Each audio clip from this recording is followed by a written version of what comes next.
Baik, sebelumnya terima kasih banyak atas waktu dan kesempatan yang telah diberikan kepada saya, Iris Panis, aku bicara pertama dari tim pemerintah. Baik, dengan juri yang terhormat, di sini kita akan bahas sebuah mosi yang sangat menarik, yaitu bahwa penerimaan mahasiswa baru hanya didasarkan pada tes talenta bawaan. Namun sebelum kita melangkah lebih lanjut, ada baiknya saya mendefinisikan beberapa frasa kata terlebih dahulu, agar pembicaraan kita berjalan dengan jelas. Pertama, penerimaan mahasiswa baru berarti suatu proses yang dilakukan dalam rangka menyaring calon mahasiswa yang lulus SMA atau sederajat ke jenjang berikutnya. Dan tes talenta bawaan berarti penilaian individu yang didasarkan pada potensi bawaan individu tersebut, di mana setiap siswa memiliki bakat bawaan yang unik, dan tes ini akan mengungkap bakat bawaan tersebut untuk dapat dipetakan potensi kesuksesannya nanti. Di mana di sini mosi kita secara keseluruhan berarti saat proses penerimaan mahasiswa baru kita akan menggunakan tes talenta, yang mana tes talenta akan mengukur potensi bawaan individu agar mahasiswa pun dapat belajar dengan baik. Di sini tujuan kita sangat baik dengan juri yang terhormat, di mana dengan penerapan tes talenta bawaan kita akan memfokuskan bakatnya agar tepat guna dan juga dapat digunakan lebih baik lagi, khususnya saat ia terjun ke dunia pekerjaan. Adapun parameter yang kita digunakan di sini adalah negara kita tercinta, yaitu Indonesia. Adapun latar belakang dari lahir emosi kita kali ini adalah Dewan Juri yang terhormat melihat fakta di lapangan, khususnya di negara kita tercinta Indonesia, jalur masuk perguruan tinggi itu salah satunya adalah jalur UTBK. Jalur UTBK sendiri lahir dengan 3 jalur lain, yaitu Saintek, Soshum, dan Campuran. Di sini, jalur UTBK sendiri tidak dapat dijadikan acuan, mengingat jalurnya terlalu umum dan juga luas. Sebagai contoh, ada seorang yang sangat ingin menjadi akuntan. Saat ia ingin menjadi akuntan, ia tidak perlu mengikuti tes dari pelajaran Soshum yang lain, yaitu geografi, sosiologi, dan juga sejarah. Namun ia hanya perlu berfokus pada bidang ekonominya saja. Sehingga dengan juri yang terhormat di sini kita mengetahui bahwa tes UTBK ini tidaklah efektif, mengingat hal ini tidak dapat mengspesifikasi bakat individu yang notabene sangat banyak. Maka dengan ini kami melahirkan sebuah inovasi baru dengan menciptakan tes talenta bawaan itu.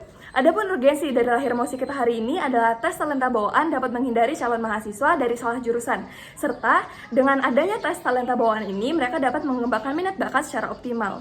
Dengan juri yang terhormat di sini mekanisme kita yang pertama adalah pemerintah akan turut andil dalam pelaksanaan progres ini, di mana di akhir masa SMA tiap calon mahasiswa, mereka akan dites minat bakatnya sesuai dengan talenta. Namun bagi mereka yang belum mengetahui talentanya, mereka akan diberikan kuesioner evaluasi diri, di mana di sini mereka dapat menentukan talenta-talenta mereka yang mungkin mereka tidak ketahui sebelumnya.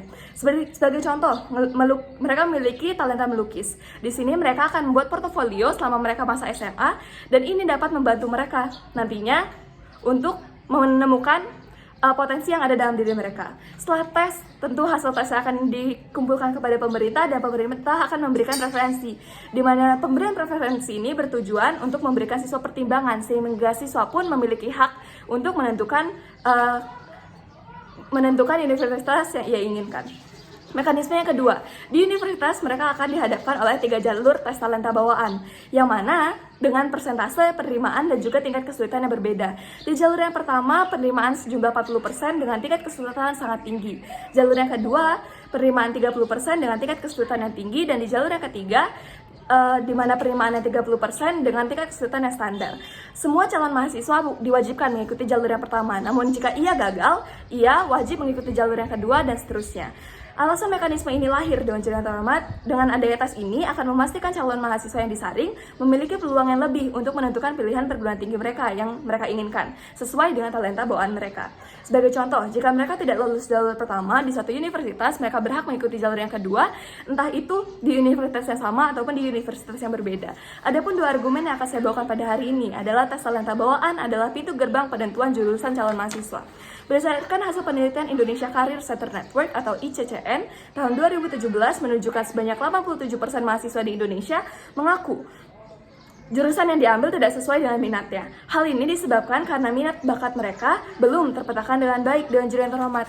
Tentu hal ini akan berdampak sangat buruk, mengingat hal ini dapat mengacu pada 4 bahaya besar. Pertama, hal ini dapat menurunkan komitmen mahasiswa dalam masa krisis, seperti saat mereka mengerjakan skripsi. Kedua, kesulitan dalam memanajemen stres. Ketiga, putus kuliah. Dan keempat, bekerja tidak sesuai dengan bidang yang dipelajari. Tentu, jika hal ini terjadi, tentu hal ini tidak dapat maksimal mereka tidak dapat maksimal dalam mengejar hasil terbaik, dan output SDM berkualitas tidak sesuai dengan diharapkan, dan ini akan mengganggu kestabilan pembangunan nasional. Dengan adanya tes talenta bawaan tentu sangat penting untuk menghindari dampak-dampak negatif yang mungkin saja terjadi, Dewan Juri yang terhormat. Hal ini didukung pendapat dari CEO PT Melintas Cakrawala Indonesia, Arikun Widodo, tahun 2020. Akan lebih baik jika siswa melakukan tes talenta bawaan sebelum melanjutkan studi ke jenjang yang lebih tinggi. Adapun argumen saya yang kedua berjudul tes talenta bawaan untuk mengembangkan talenta yang futuristik. Tes talenta memastikan calon mahasiswa untuk memilih jurusan tanpa mengikuti tren, Dewan Juri yang terhormat. Dan hal ini akan menyebabkan performa saat kuliah mereka tentu menjadi lebih baik.